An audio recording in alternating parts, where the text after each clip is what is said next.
Welcome to the Library of Living History, a Haaf Family Arts Foundation, Inc. podcast. This podcast is held live on every fourth Friday of every month, except for the ones towards the end of the year. If you want to keep up to date on when and where we're going to be recording, please take a look at our socials, Haaf, H-A-A-F, Family Arts, on Instagram and Facebook. If you have any questions or want to learn more about the other programs we are doing, feel free to give us an email at Haaf, spelled the same way, familyarts@gmail.com. If you are new to our podcast, welcome. We just wanted to let you know before you begin that we are not going to be censoring any of our guests. We want to make sure that the Library of Living History reflects an accurate account of the lived experiences of those of us in Beverly City and its surrounding areas. So please be mindful of listening ears, and please enjoy the show. Hold on. All right. Welcome to our next episode of Library of Living History. This month we are greeted with the editor-in-chief of the Beverly Bee. The Beverly Bee is a monthly newspaper that serves multiple communities including Delanco, Beverly, Edgewater Park, and Burlington. So today, Mrs. Haaf is going to come and talk to us about her time taking care of the bee. Okay. Alrighty. Hello, everybody. Hello. I'll record it. Hello, everybody. I'll start with my background because most of the people with the Living History Library are grown up in this town. Not everybody, but most of them have lived in the town a long time. But I grew up in a little farming community in West Windsor, New Jersey. And it wasn't an incorporated town. They called it the village of Dutch Neck. It was established by people from Holland, so it was called Dutch. And it's surrounded by potato fields, and you just see woods and open fields everywhere. I went to a 6-room schoolhouse. And when I graduated, I went to Princeton High School because there were 6 different communities that were sending schools to there. So that was kind of a change. And after I got out of high school, I went to Trenton State, and I got more than I expected because I met that guy over there named John Haaf. We were married in 1968. And first I have to tell you, the reason that I probably even thought about going into the Beverly Bee was because my mother, I was always read to as a kid. My mother read me, and sometimes she would read me something, and she would stop and say, "What do you think happened next?" So it was kind of, like that. My grandfather read to me and things. So I was very accustomed to, reading and thinking about stories and such. So then John had a job at Burlington City High School, and I had a job at Beverly. And so we moved in the area, and we lived in Edgewater Park. And then a few years later, we moved to Beverly. And so I met a friend, Peggy Morgan. She's gone now, but she wrote for the Courier. And so we were talking about writing and stories and such. And she said, "Why don't you get a job with the Courier?" So she said, I'll tell my editor about you. So I went there and I got a job, and I did newspaper articles for the Courier. What kind of articles did you do for the Courier? I did interviews. Oh, They would tell me who they wanted to see, and I would go and interview the people. Was it a particular type of interview? Like, was it lifestyle, or was it like... It varied. Oh, okay. Because they would have, say, a page that needed a story, and so they would hunt around and find a story that would fit on that page, and then they'd give Bev to go interview somebody. Also did an expose. An expose? Oh, Cross of Gold. Parachute or something. Yeah, well, there was one story that it was actually one of those scams, and it was people were falling for it. And so I wrote a story about that. And later I met somebody and they said, "Oh, you write for the newspaper, what do you write?" And I said, "Well, probably the story that got the most attention, I think it was called The Cross of Gold or something." And the woman looked at me and she says, "We were making a whole lot of money from that until the article came out." So then I learned how dangerous writing newspapers can be. So a few years later, and Peggy Patterson, who worked for the bank, said that the bank was closing and nobody knew about it. And I said, "Well, probably the people that go to the bank know, but nobody else knows about it." We talked about it for a while, and I said, "The Burlington County Times doesn't cover things like that." And she said, "Well," why don't you write an article about it for the Burlington Times?" And I said, we talked somewhere, and I said, "Well, why don't I start my own newspaper? And then we know we could get coverage in this town." So that's how it started in the beginning, that I got this idea of doing it. And Father Narjani, the pastor of the Episcopal Church, said, "I want to do it quarterly." He said, "No, you have to do it more often than that." So I've got some copies here.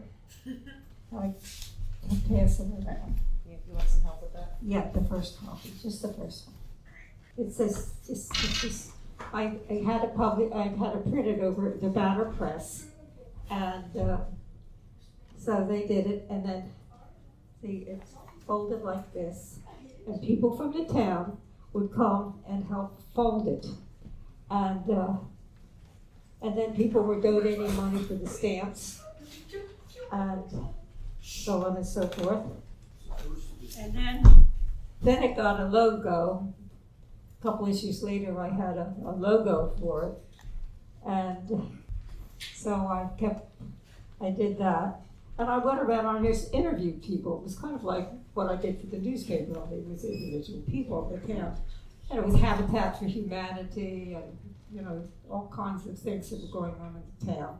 I would just go talk to people, and then it got kind of bigger. And Dominic Asoborski said to me, "Well, instead of giving you money, why don't you run ads? Then I would pay you for the ads. So then I would get the coverage and you would get the money." And you could put it back in the Bee. So then I went to Banner Press because I needed more space. And this is what they call a short tab, because it's not, a big one. It's not as big as a regular newspaper. And so I had to go to a different printer because Banner didn't have the kind of print that could print a bigger paper. So he told me where to go. And then I had to print the pages out, and they had to be print ready. And I had to go to the printer with the papers, all the pages of the Bee. And I found a program that I could use more efficiently. And then the lady that lived behind me said, "You know what? You need help." So she started helping me with organizing the pages and things. So that was really a big help. What's her name? Pardon? What's the name's Her name was Catherine Van Hoy. Her sister.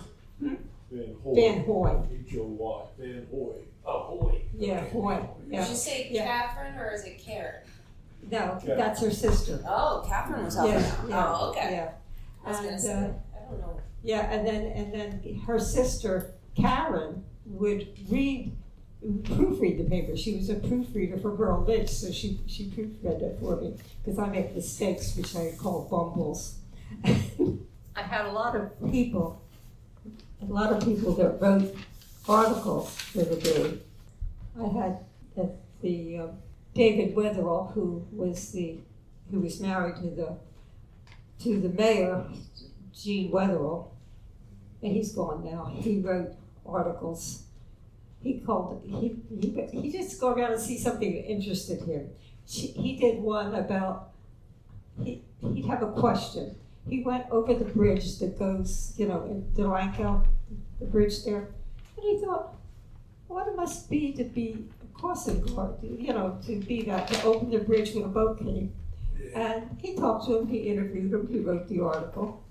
And Shirley Stott, who was a teacher in the Beverly School, she wrote stories about people, about her neighbors.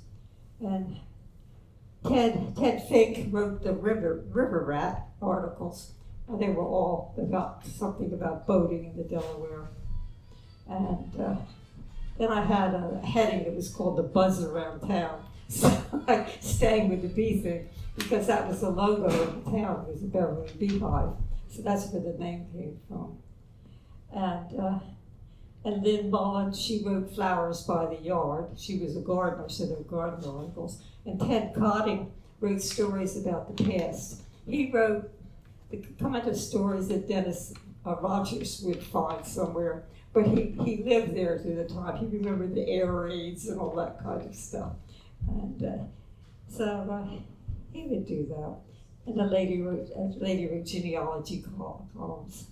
And so then Delanco wanted to be in the Bee. And the first place was just a fold out. It was just, a page in the middle. You just take it out and turn it around. And then they eventually had their own place. Then Edgewater Park wanted to be in it. And then finally, the city of Burlington. That's, so that's what it is. I've been doing it for 26 years. And it's been very interesting. But it's kind of ended up that there were more volunteers, more people that were writing articles. And so now I have to kind of scrounge around to find things to put in it sometimes. And so I have a student who's a senior at Holy Cross. So she's having her first article in the Bee this coming month. And it's in Burlington Township, but that's close enough. And she, and Willingboro wanted to be in it, but I couldn't take any more, and so did Riverside, and I just don't have the time. Well, I'll take questions. You say you don't have you ever think about the going into high school? Like the kids from Beverly go to high school in Palmyra, and I'm quite sure there's probably some journalism students down there that want to be. I think that maybe once they see that the article by a high school student, maybe others will say, I'll do that. That would be good, because you can get a very. I'm not just saying Palmyra. We go to Burlington. Yeah. Go to Holy Cross. Holy Cross. Yeah. You say Willingboro. I mean, it's a lot of work. No, that's true, but it's there's somebody else that has emailed me and said that she's interested, but I haven't had the chance to get. I'm trying to finish the September issue, so it's kind of a grind. And then also you mentioned something in the beginning about Dutch Neck. You say Dutch Neck? Mm-hmm. Yeah. That's where you nodded. Did you know that? You know the town? West Windsor, yes, but Now West Windsor. Windsor? West Windsor is Up that area, yeah. I know the name Dutch Neck. Yeah. There's also a Dutch Neck down in Cumberland County. Okay, But this is up in Mercer County. Okay, Dutch Neck. Yeah, there's a Dutch Neck and a Penn's Neck. Okay. Yeah. Because Baker's Basins. You ever hear Baker's Basin? Yeah. That's in that area. Oh, okay. Yeah. Okay. I've been just about everywhere in this state. Oh, I love Delson. When you said Dutch Neck, That's familiar, yeah. Well, now it's all grown up. Instead of planting. Oh, yeah, you wouldn't recognize nothing. I know. I say they used to plant potatoes. Now they plant houses. Exactly. From Trenton I don't. North, there used to be some big, beautiful farms. Yeah, that's and right. Everything. I mean, a lot of I farms. know. Even in the western part, but now all they do is grow houses. I would stand in the village, when I told people I come from the village of Dutch Neck, they say, is that in this country? But I left out the fact that when I said I had to take the paper to, a camera ready, and they went out of business, so I had to find a new printer. And that one, I could email a PDF of, and so they could print it from that. When did Dennis was never involved? He was just Dennis Rogers. He was just Dennis Rogers. Yeah, he was my most faithful one. He was the one. Yeah. Yeah. Articles. Yeah, he wrote articles. He found things. He especially liked the old things. He loved to collect old things, and he was a treasure. And then he started putting in the people who passed. Farewell. Yeah. Fond farewell. Fond farewell. And the fond farewells. Yeah. I did some obituaries when people died, but it wasn't a regular thing. If there's no more questions. Well, I had a quick question for you, and it's not our ending one yet. So you've been a writer for a very long time. Yes. You want to talk a little bit about your magazine writing days? Okay. Real quick. I know it's not necessarily the Beverly Bee, but I always think it's kind of interesting hearing about that. Okay, well, here's a story. When I was in high school, I wrote, we were supposed to write a story, an imaginary story, and I wrote this one about this girl who had horrible parents, and it had a surprise ending. The teacher called me in and wanted to talk to me personally. She thought I was crying out for help because I had horrible parents. And I explained to her it was just fiction, So when I went to college, we had a class where you had to submit things, writing things. So I submitted this story, and they said, well, you ought to try to sell it to a magazine. And I did, and it was the first fiction story that I made any money from. It wasn't much, but I wrote for, I would just write things and send them out. And I wrote for confession magazines, if anybody still, did they still exist? I don't know. There was a something that is Go. Magazines just, I wrote for a lot of different magazines, but some articles and some fiction. But there was some lady one time told me, she says, you don't write for true romances, do you? And she says, because it says true right on the cover, and they're true stories, so you couldn't have written them. I said, yeah, you're right, I don't write for them. But they weren't true stories, they were stories that could happen. And I'd see something in the newspaper and I'd make up something about it, and they always changed it. They changed it so much I couldn't even find my own story in it. And so then I wrote a book. I wrote books for Silhouette. They were romances, and I'd never read a romance novel in my life. But I had an editor who said, go see about them. And so I did, and I sold, 2 or 3 Silhouette romances. And then I wrote another book called The Chanting, and that was about a house that was haunted by children. And so it wasn't really a scary story, but it was a story I liked a lot, and it had a happy ending to it. But there were children in the story, and they were children who had died in the Holocaust, and there was the owner of the house was someone who had been involved in the Holocaust on the wrong side. And he was responsible for deaths of many children and their mothers. And so when the doctor came to the house, he brought their spirits with him. And so the ending is that that it all works out right. Okay.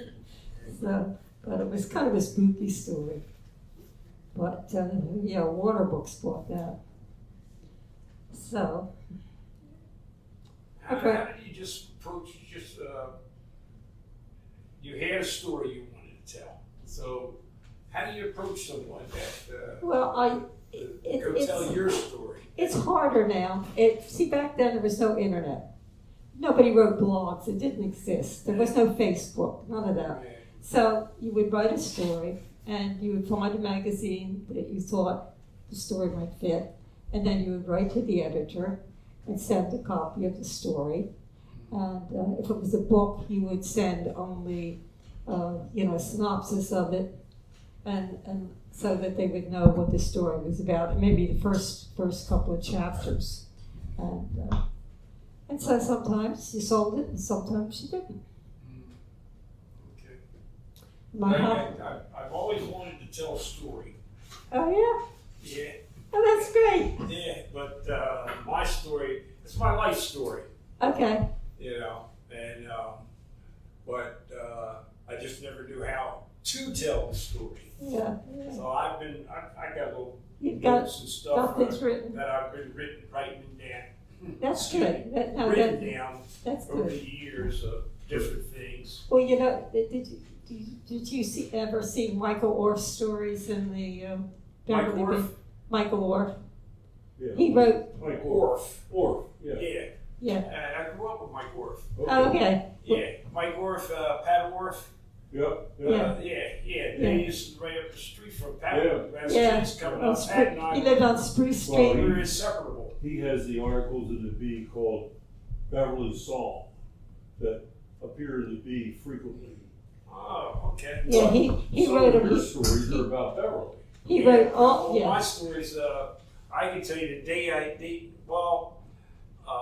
can tell you date and time I came to Beverly. It was So December why don't 28, you write 1950. something down for the Beverly Bee? Yeah. There's a way to Yeah. Well, if you have something written, I mean, it's I'll talk to you later. It's Yeah, because I know, like I Well, say, yeah, I've been around here since yeah. well, we heard 1950. you were one of the first people Yeah. that came here with Dennis. Right? Dennis. I know. That's why you knew about that snack. That's what I thought when you said it. Yeah, because great story about growing up. Yeah. Yeah, I remember you said you came up with your grandfather. Is that right? Is that No. right? No, that's that somebody else. was Larry. That Williams. was That was Larry. That was Okay. Larry Williams, not me. Yeah. But he hustled from one job to another. because Oh, he needed okay, something he had okay, to yeah, work for. all right. I knew everybody in Beverly here when I Yeah. was a kid. Yeah, well, I do layout for a book company, so that's. Because, see, I'm not good at putting it down on paper or typing it in one or stuff like that. If I could tell you the story. Why don't you have a cell phone? Yeah. Well, put it on so that you can I'm record. not all that familiar with that Well, you could technology. record it. You could record it. Yeah, that's what I think the best thing is for me to record. Yeah, Record my well- story. Well, the thing is, if you record it on your cell phone, then it can be printed out. Okay. If you can record it on your phone and send it to her, Right. she can print it out and correct it. It won't be perfect. No, I know what I'm saying. Well, It won't be sentences perfect. can be corrected. But- so But see, then I could do it in between Beverly Bees. Yeah, because Dennis tried to get me for years to write articles for me, and I always said, Well, nobody will hear from me. well, now's the time to do it. Yeah. Well, as you get older, you think I'm almost 80 years old. Well, So, I'm 16. yeah, but I would like to do that, I think. Yeah. I think about I'm good at standing I do a lot of filming. I got videos of a lot of things. Because I started video back in the 90s.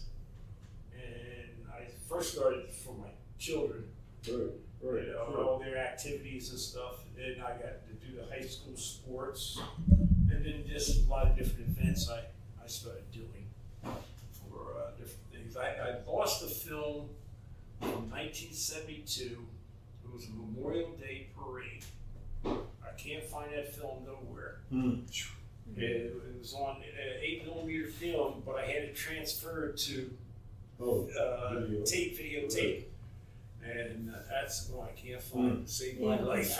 I think Michael talks about the parade. Yeah, Mike Orff and I, we talk to each other on Facebook. Yeah. And Okay. his brother Pat, the Orff's family was living right up the. Yeah, I'm on right. Bridge Street, and they're on Laurel Street. Okay, oh, You know, so we've been in contact more lives. Pat and I, growing up from little kids, we were the best of friends. Pat and I. Yep. Yeah, we meet once, twice a year. They go up to, what's the restaurant next to the car wash in Burlington?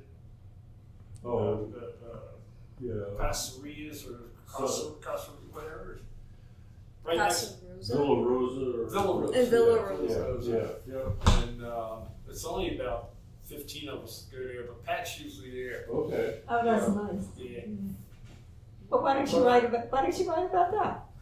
You can send it to me. Well, Yvonne's there, Yvonne Gilly. Yeah. She Oh, puts it okay. together, so anybody to write about that, you step on her toes, that's Yvonne's thing. You know, she's the one who puts that together, Oh, no, and takes the okay. pictures and all that. Yeah, well, if you want to see me, after this big is published, something. Yeah. I'm gonna see about that. I got some stuff down on paper now, Okay. but yeah. And Nice. and there's going to be a writers meeting in February. It's going to be a writers, like a conference, Yeah.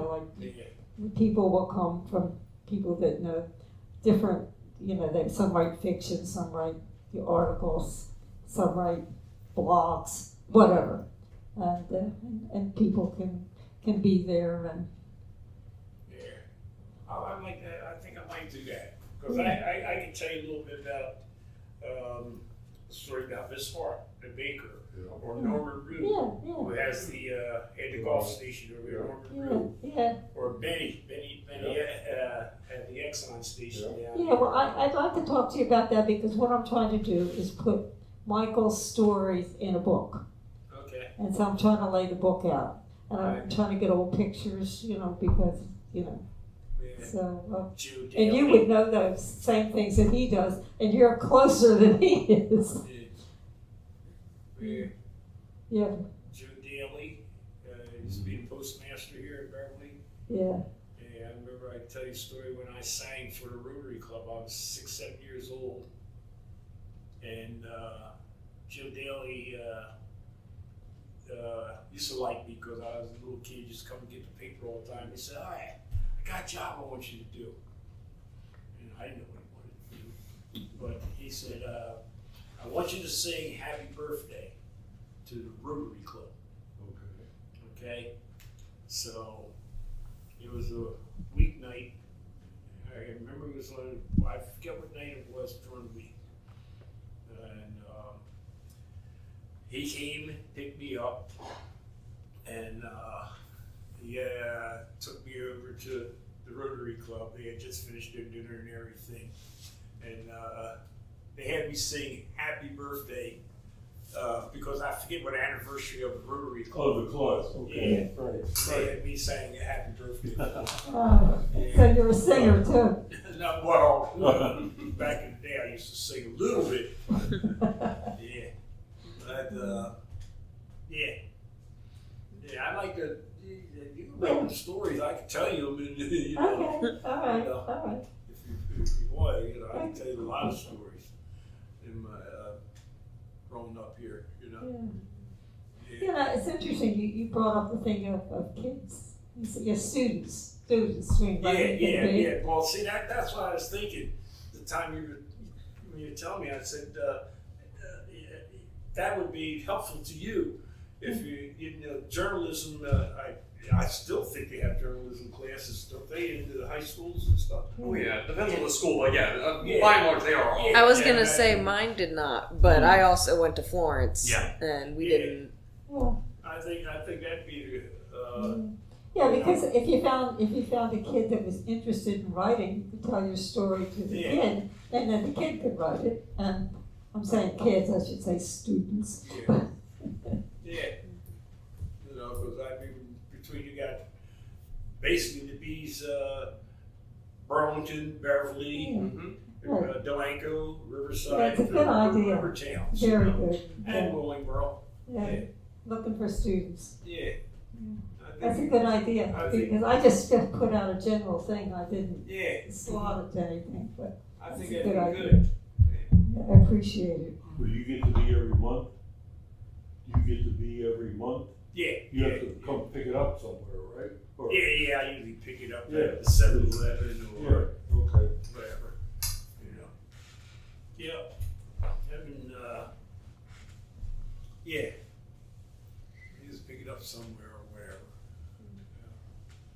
But, there's a lot of, I like the bee, because it goes back to the Beverly Banner. Yeah. Beverly Banner Publishing. Yeah, I was always flattered when people would say, "Oh, well, you do the banner, don't you?" So I just say, "Yeah, the Beverly Bee." Yeah. And I didn't correct them. I just changed the thing because I took it as a compliment. Because Mr. that was long-standing paper.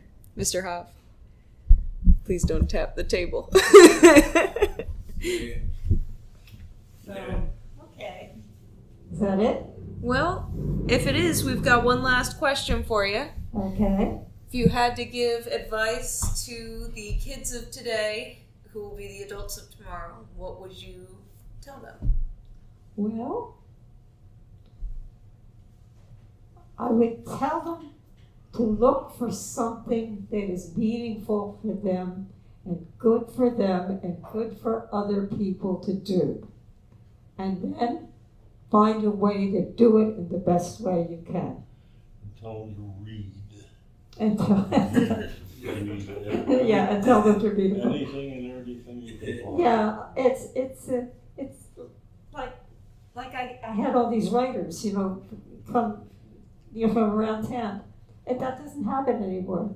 People are so busy. Yeah, well, they don't, Yeah, nobody reads any, well, I'm not saying nobody, but the generation coming up, they're too busy on their machines and stuff. I think the machines are making them dumb. Myself, to be honest with you. yeah. Is that the last question? Yeah, it is. All right. Thank you so much, Mrs. Haaf, for joining us tonight You're and our so special welcome, and guest. thank you for coming.